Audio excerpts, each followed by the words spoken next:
Hi నమస్తే money పుస్తకం ఛానల్కి స్వాగతం. నేను మీ సంగీత బాలకృష్ణ. ఈరోజు సాటర్డేమా? అవును, స్టాక్ మార్కెట్ లీవ్.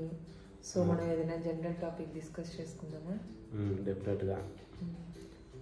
ఏం డిస్కస్ చేద్దాం? మీరే చెప్పండి. ఈరోజు పోర్ట్ఫోలియో గురించి డిస్కస్ చేద్దాం అనుకుంటున్నా. ఓకే, పోర్ట్ఫోలియో అంటే ఏంటి, ఒక మంచి పోర్ట్ఫోలియోలో ఏమేమి పెట్టుకోవాలా? మంచి టాపిక్, యూస్ఫుల్ టాపిక్. పోర్ట్ఫోలియో అంటే ఏమేమి ఉండాలా, ఎలా ఉంటుంది, డెఫినేషన్ చెప్తారా?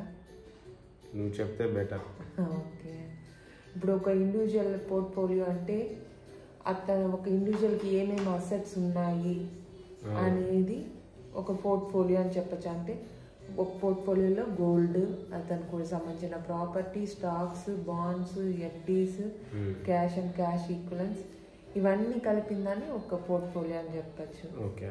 అలానే ఒక స్టాక్ పోర్ట్ఫోలియో అనుకోండి, అతనికి ఎన్ని కంపెనీస్ స్టాక్స్ పెట్టుకున్నాడో దాన్ని పోర్ట్ఫోలియో అంటాం. Stock portfolio.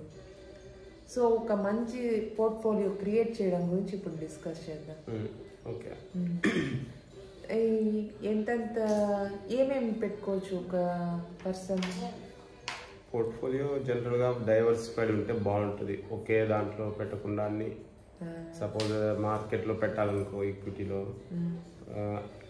ఈక్విటీలోనే different industries wise పెట్టుకోవడం బెటర్ ఏమో నేను అనుకుంటున్నాను. డెఫినెట్గా ఒక స్టాక్ మార్కెట్లో మనము ఫార్మా ఖచ్చితంగా ఉండాలా, ఐటీ స్టాక్స్, మళ్ళీ గోల్డ్ బీస్, తర్వాత అంటే ఇండస్ట్రీ వైజ్. ఎందుకంటే ఒక ఇండస్ట్రీ స్టాక్స్ డౌన్ అయినా ఇంకో ఇండస్ట్రీ స్టాక్స్ పెరుగుతుంది, మన పోర్ట్ఫోలియో బ్యాలెన్స్డ్గా ఉంటుంది. Okay. So IT stocks, FMCG goods stock అంటే fast moving consumer goods stocks, తర్వాత gold related jewellery stocks, Kalyan and Thangamayil, Senco, ఇలాంటి కంపెనీస్ ఉంటాయి కదా, వాటి స్టాక్స్. మళ్ళీ బ్యాంక్స్, తర్వాత ఇలా Manappuram, Muthoot finance lending company stocks. So ఇలా డైవర్సిఫై చేసి అన్ని వెరైటీల్లోనూ మనము మంచి స్టాక్స్ పిక్ చేసుకొని అట్ లో కాస్ట్. ఎందుకు లో కాస్ట్ అంటున్నా అంటే, ఇప్పుడు ఒక మంచి కంపెనీని, ఫర్ ఎగ్జాంపుల్ టైటన్ ఉంది, ఇప్పుడు బాగా ర్యాలీ అయ్యింది, కానీ అది వెళ్ళి ఇప్పుడు మనం తీసుకున్నాం అనుకోండి, ఆల్రెడీ అది పిఈ వాల్యూ ఎక్కువ ఉంది. సో పిఈ వాల్యూ ఎక్కువ ఉంది, టాటాదే అయినా ఇప్పుడు అది ఓవర్ వాల్యూలో ఉంది, కాబట్టి మనం అది ఇప్పుడు కొనుక్కుంటే ఖచ్చితంగా పడిపోయే ఛాన్స్ ఎక్కువ ఉంది. మనం పెట్టిన ఇన్వెస్ట్మెంట్ తక్కువ అయ్యే ఛాన్స్ ఉంది. సో హై వాల్యూ స్టాక్ మంచి కంపెనీ అయినా కూడా అది హై వాల్యూలో కొంటే డెఫినెట్గా అది తగ్గే ఛాన్స్ ఉంది. సో అలాంటప్పుడు మనము ఓవర్ వాల్యూడ్ స్టాక్ అంటున్నాం. Over valued stock. సో అది మనం పెట్టిన ఇన్వెస్ట్మెంట్ పెరిగేదానికన్నా తగ్గేదానికి ఛాన్స్ ఎక్కువ. సో మనము టైం చూసి ఇన్వెస్ట్ చేయడం అనేది కూడా మ్యాటర్ అవుతుంది. బాటమ్ లైన్ ఫిషింగ్ అంటావు. Bottom fishing. ఇప్పుడు మంచి కొన్నిసార్లు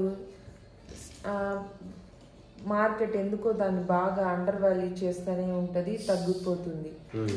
ఫర్ ఎగ్జాంపుల్ ఇప్పుడు టాటా మోటార్స్, కేటీకే బ్యాంక్, ఇవన్నీ మంచి కంపెనీసే, మంచి వాల్యూ ఉండే కంపెనీసే, కానీ ఇప్పుడు అవన్నీ చాలా లో ప్రైస్లో తిరుగుతూ ఉన్నాయి. చాలా రోజులుగా అది లో ప్రైస్లోనే ఉంది, అది ఫ్యూచర్లో త్వరగా పెరిగే ఛాన్స్ ఉంది. సో అలాంటి వాటిలో మనం ఓవర్ ఏ పీరియడ్ కొంచెం కొంచెంగా, అంటే ఒకేసారి కూడా లంసమ్ అమౌంట్ పెట్టకూడదు, కొంచెం కొంచెంగా అదొక హ్యాబిట్గా డబ్బులు ఉన్నప్పుడల్లా కొంచెం కొంచెం అన్ని స్టాక్స్లో స్ప్లిట్ చేసి ఇన్వెస్ట్ చేసుకుంటా ఆ స్టాక్స్ని అక్యుములేట్ చేసుకుంటా వస్తే కొన్ని రోజుల తర్వాత, అంటే కొన్ని రోజులు అంటే 1 month 2 months 1 day 2 day కాదు, ఒక మినిమం 5 years అయినా మనం వెయిట్ చేస్తే అది మంచి ఇప్పుడు ప్రతి అసెట్ కి ఒక సైకిల్ ఉంటది. ఇప్పుడు ప్రాపర్టీకి 5 years 10 years సైకిల్ ఉంది. ఆ సైకిల్లో అది ఇంక్రీజ్ అయ్యే ఛాన్సెస్ ఉంది. ఇప్పుడు గోల్డ్ సైకిల్ వచ్చింది, ఇప్పుడు గోల్డ్ అని పెరిగిపోయింది బాగా. మళ్ళీ మార్కెట్కి లాస్ట్ ఇయర్ ఉన్న సైకిల్ మార్కెట్ ఓన్ పెరిగింది లాస్ట్ ఇయర్ సెప్టెంబర్ అంతా. ఇలా ప్రతి అసెట్కి ఒక సైకిల్ ఉంటుంది. ఆ సైకిల్లో మన పోర్ట్ఫోలియో లేదంటే అప్పుడు బాగా దెబ్బతింటుంది. అంటే మనం క్యాపిటలైజ్ చేసుకోలేము ఆ గ్రోత్ని. ఓకే. సో ఇప్పుడు మనము గోల్డ్ ఫర్ ఎగ్జాంపుల్ ఎలా చేసాము, మన పూర్వీకులు, మన పేరెంట్స్, మనము కొంచెం కొంచెంగా కొనుక్కుంటా వస్తున్నాం. ఇప్పుడు అది ఒక ప్రతి ఇంట్లోనూ కొంచెం, ఇండియన్స్ ఇంట్లో అంతా ఒక కొంచెం గోల్డ్ ఉంటుంది. అది ఇప్పుడు ఒక మంచి వాల్యూకి వచ్చింది. స్టాక్స్ కూడా అలానే మనము కొనడం అమ్మడము అలా పెట్టుకోకుండా మంచి రేట్లో తక్కువలో ఉన్న స్టాక్స్ ని రైట్ స్టాక్ రైట్ టైంలో రైట్ కాస్ట్ కి కొని మనం అక్యుములేట్ చేసుకుంటా వచ్చి వెయిట్ చేస్తే ఓవర్ పీరియడ్ మంచి వాల్యూకి వస్తుంది. సో గోల్డ్ లో మనం ఇన్ని రోజులు ఏం ఫాలో అయినాము అదే స్టాక్ లో కూడా ఫాలో అయితే ఈజీగా మంచి వాల్యూ ఉంటుంది అనమాట. మంచి స్టాక్ చూసి మళ్ళీ కొంచెం మనీ ఎఫ్డి ఇలాంటి వాటిలో బాండ్స్ లో కూడా పెట్టుకోవచ్చు. ఎందుకంటే ఇప్పుడు మనము స్టాక్ మార్కెట్ అనేది హైలీ వాలటైల్, ఎప్పుడు పడిపోతుందో తెలీదు. అంటే ఎక్కువ వాల్యూ పడిపోతుంది, కొన్నిసార్లు ఓవర్ వాల్యూలోను వెళ్ళిపోతుంది, సడన్ గా మళ్ళీ పడిపోతుంది. సో హైలీ వాలటైల్ అంటారు స్టాక్. సో మనం ఒక ఎఫ్డి అనేది ఎప్పుడు ఫిక్స్డ్ రిటర్న్ ఇస్తా ఉంటది, పర్ యానం 6%. ఏదైతే మన ఇన్ఫ్లేషన్ రేట్ ని బీట్ చేస్తా ఉంటది. మనకి ఇప్పుడు ఫర్ ఎగ్జాంపుల్ ఏదైనా ఇప్పుడు ఖర్చు పిల్లల చదువులకి హైయర్ స్టడీస్ కి పంపించాలా, సడన్ గా మనకి అమౌంట్ వస్తుంది, స్టాక్ మార్కెట్ నుంచి తీద్దాం అనుకుంటే కుదరకపోవచ్చు. సో అందువల్ల ఇలాంటి ఎఫ్డీలు ఉన్నప్పుడు మన ఎమర్జెన్సీకి అప్పుడు స్టాక్ మార్కెట్ లోలో ఉన్న ఈ ఎఫ్డి అమౌంట్ యూజ్ చేసుకోవచ్చు. ఎప్పుడు ఎఫ్డి అనేది ఉంటే మనకి సేఫ్ సైడ్ ఎమర్జెన్సీ ఖర్చులకి యూజ్ అవుతుంది. మళ్ళీ ఎఫ్డి అమౌంట్ కూడా మనం కాంపౌండింగ్ వేసేసాం అనుకో, అది కాంపౌండింగ్ ఇంట్రెస్ట్ ఇస్తే ఇంట్రెస్ట్ పైన ఇంట్రెస్ట్ వస్తూ ఉంటుంది. సో అది ఇంకా బెనిఫిషియల్ అవుతుంది.